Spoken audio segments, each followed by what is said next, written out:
2026 সালের জাতীয় সংসদ নির্বাচনে আমি অংশগ্রহণ করতে প্রত্যাশিত। আজকে আমি নির্বাচন কমিশন থেকে মনোনয়ন ফরম উঠিয়েছি। আমি প্রস্তুতি নিচ্ছি নির্বাচনের। আমার এই প্রস্তুতিতে আপনাদের সকলের দোয়া ও আন্তরিকতা আমার একান্তই কাম্য।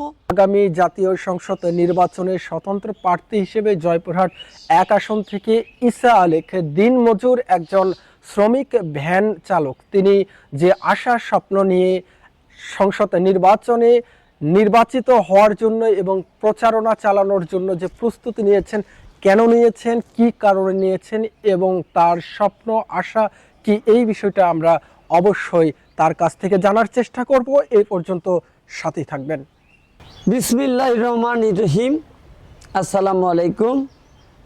সম্মানিত জয়পুরহাট সদর ও পাঁচবিবি উপজেলা সকলকে জানাই আমার আন্তরিক শুভেচ্ছা ও অভিনন্দন। আমি মোহাম্মদ ঈসা আলেক। আমার জয়পুরহাট প্রফেসর পাড়া 5 নম্বর ওয়ার্ডের আমি একজন বাসিন্দা। ছোট থেকে বড় হয়েছি জয়পুরহাট 5 নম্বর ওয়ার্ডের প্রফেসর পাড়াতে। আমি আজকে জয়পুরহাট 1 আসন থেকে যে মনোনয়ন ফর্মটি হাতে নিয়েছি, এটি অনেক আশা ও স্বপ্ন নিয়ে। আমি চাই আপনারা সকলে আমাকে সহযোগিতা করবেন। আপনাদের দোয়া ভালোবাসা আমার একান্তই প্রত্যাশা। আপনাদের দোয়া নিয়ে সবসময় চলতে চাই। আমি একজন দিনমজুর, আর আমি এমপির মতো একটা নির্বাচন করতে চাই। এটা হয়তো বা সমাজের অনেকের কাছে অগ্রহণযোগ্য। তো আমি তাদেরকে বলতে চাই যে আপনারা যদি আমাকে গ্রহণযোগ্য না মনে করেন, এটা সামাজিক দিক থেকে ঠিক আছে, তবে আপনাদের জানা উচিত ঢাকা শহরের 8 আসন থেকে এনসিপি থেকে একজন রিক্সা চালককে মনোনয়ন দেওয়া হয়েছে। তো আমি জয়পুরহাটের 1 আসন থেকে একজন ভ্যান চালক হিসেবে মনোনয়ন উঠিয়েছি। আমার হাতে মনোনয়ন আছে এবং আপনারা কিভাবে দেখবেন, আশা করি আপনারা আমাকে দেখবেন আমি কি করতে চাই, আমার রুট প্ল্যান কি, আমি এমপি হয়ে কি করব আপনাদের জন্য, আমার আমার আমার চেতনাটা কি। আমি একজন ভ্যান চালক হয়ে এমপি নির্বাচন করতে চাই। এটা হয়তো অনেকের কাছে অগ্রহণযোগ্য, কিন্তু আমার অনুপ্রেরণাটা হচ্ছে এখানেই যে আমাদের মতো গরিব অসহায় মানুষরা যারা মূলত নানান ধরনের সমস্যার সম্মুখীন হই, আর আমাদের জন্য কথা বলার মতন মানুষ থাকে না। যখন নির্বাচন আসে ঠিক সেই সময়টা আমাদের কাছে নেতারা আসেন, আমাদের কাছ থেকে নানান ধরনের কথা বলে ভোট চান, কিন্তু আমরা কি দেখি, নির্বাচনের পরে তারা আমাদের আর কোনো খোঁজখবর রাখেন না। তো আমি একজন গরিব মানুষ, অসহায় মানুষ, আমি একজন দিনমজুর মানুষ। আমি আমার জায়গাটা থেকে আমি আরও 10 জন গরিব মানুষ, অসহায় মানুষের দুঃখ কষ্টটা ফিল করতে পারি। একজন মানুষের অর্থ সম্পদ দেখার চাইতে আমি মনে করি আমাদের দেখা উচিত তার ব্যক্তিত্বটা কেমন, সে কি সৎ, তার ভিতরে কি মানবতা, মনুষ্যত্ব, সততা, সহমর্মিতা, উদারতা, প্রেম, ভালোবাসা এগুলো জীবিত আছে কিনা। আমরা তা না দেখে একজন মানুষের পপুলারিটি দেখি, তার পিছনে কত মানুষ আছে, তার ধন সম্পদ কেমন আছে। তো আমি আশা করব আমার এগুলো কিছুই নাই, এগুলো আপনারা কিছুই দেখতে পারবেন না।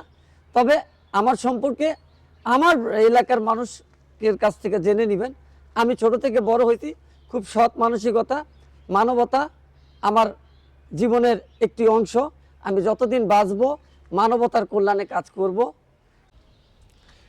2026 সালের জাতীয় সংসদ নির্বাচনে আমি অংশগ্রহণ করতে প্রত্যাশিত।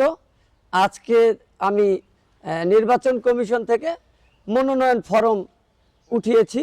আমি প্রস্তুতি নিচ্ছি নির্বাচনের। আমার এই প্রস্তুতিতে আপনাদের সকলের দোয়া ও আন্তরিকতা আমার একান্তই কাম্য। যে কেউ দাঁড়াতে পারে, তো সমস্যা নেই। তার ইচ্ছে হয়েছে সে দাঁড়াবে, তার তো দাঁড়ানোর অধিকার আছে। কিন্তু আমরা তো আসলে মূলত আমরা সবাইকে প্রাধান্য দেই না, এটাই তো আমাদের বড় দোষ। সমস্যাটা আমাদের, প্রার্থীর নয়, সমস্যা জনগণের। আমরা যারা এরকম মন মানসিকতার লোক, তাদের সমস্যা। কথা বলতে কি, আমরা সবাই দেশের নাগরিক, আর নাগরিক হিসেবে সবারই দাঁড়ানোর মতো দায়িত্ব আছে বা দাঁড়াতে পারবে, এরকম সবারই অধিকার আছে আর কি। তো ঈশা আলেক এ একজন গরিব মানুষ, ভ্যান চালক। তো সে ইচ্ছা করলে দাঁড়াতে পারে, কিন্তু সেই টাকা তো তার কাছে নেই। কিন্তু এই টাকাওয়ালা লোকও কিন্তু আমরা বেশি প্রাধান্য দিই, আর গরিব মানুষকে তো আমরা প্রাধান্য দেই না সেই হিসাবে। কিন্তু ও যদি এই সুযোগটা পায়, যদি একবার যদি এমপি প্রার্থী হতে পারে বা এমপি হতে পারে যদি, তাহলে মনে হয় সে জনগণের ভালোই সেবা করবে, আমার কাছে তাই মনে হয়। এবং সে যতই গরিব হোক, সেবার করার মন মানসিকতা তার মধ্যে আছে, আমি দেখেছি এরকম মন মানসিকতা তার মধ্যে আছে। জয়পুরহাট 1 আসন, যেটি কিনা জয়পুরহাট সদর এবং পাঁচবিবি উপজেলা মিলে 1 আসন, এবং এই 1 আসনে জাতীয় সংসদ নির্বাচনে অনেক পদপ্রার্থী কিন্তু মনোনয়নপত্র গ্রহণ করেছেন। এবং সেই সাথে সাথে আপনারা সকলেই জানেন যে বাংলাদেশের মধ্যে যে কয়েকটি রাজনৈতিক দল আছে, এই রাজনৈতিক দলের যারা সক্রিয় সদস্য এবং যারা মনোনয়নপত্র গ্রহণ করেছেন, তারা কিন্তু প্রচার প্রচারণায় ব্যস্ত সময় পার করছেন। সেই সাথে আপনাদের আরেকটি বিষয় জানানোর চেষ্টা করব। আমার হাতে যে কাগজটি দেখতে পাচ্ছেন, এই কাগজটি কিন্তু জাতীয় সংসদ নির্বাচন উপলক্ষে মনোনয়নপত্র যে ফর্মটি আমার হাতে, এটি কিন্তু জয়পুরহাটের ছেলে ঈশা আলেক, যিনি কিনা স্বতন্ত্র পদপ্রার্থী হিসেবে আগামী নির্বাচনে প্রতিদ্বন্দ্বিতা করতে যাচ্ছেন, সেই ফর্মটি কিন্তু আমার হাতে। এবং তিনি ইতিমধ্যে বিভিন্ন ধরনের প্রসেসিং প্রক্রিয়া এটি সম্পন্ন করেছেন। এবং তিনি সর্বশেষ বক্তব্যে আমাদের জানিয়েছেন যে আগামী 3 থেকে 4 দিনের মধ্যেই কিন্তু জনসাধারণের মাঝে তার যে নির্বাচনী প্রচার প্রচারণা এবং তার যে অবস্থান, এই অবস্থান সম্পর্কে তিনি জানান দেবে। এবং আপনাদেরকে আরেকটি বিষয় জানিয়ে রাখার চেষ্টা করব যে বর্তমানে তিনি যে উদ্যোগ গ্রহণ করেছেন, এটি সবিস্তারে তিনি আমাদেরকে জানিয়েছেন। তবে প্রশ্ন থেকে যায়, একজন দিনমজুর, একজন ভ্যান চালক, তিনি কিভাবে, কি কারণে আজকে এই পথে এসেছেন এবং জনসাধারণের কল্যাণে কাজ করার জন্য